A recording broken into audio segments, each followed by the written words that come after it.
Պարոն Ղազարյան, տեղեկացանք արդեն, որ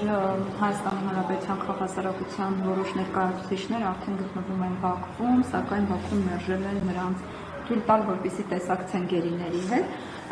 Եթե այդ տեսակցությունը չպետք է տեղի ունենա, նրանք չտեսնեն իրենց հայրենակիցների վիճակը Բաքվի բանտում գտնվող, ապա այցի իմաստը որն է, ինչ հարց պետք է քննարկել։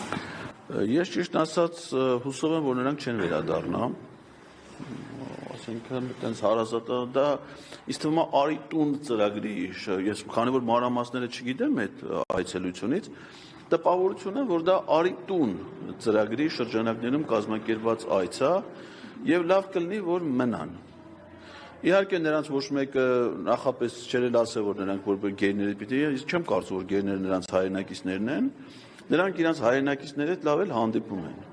որովհետեւ եթե նրանք գերիները լինեն իրենց հայրենակիցները, նախապայման կարող էին տնել այնտեղ գնալու համար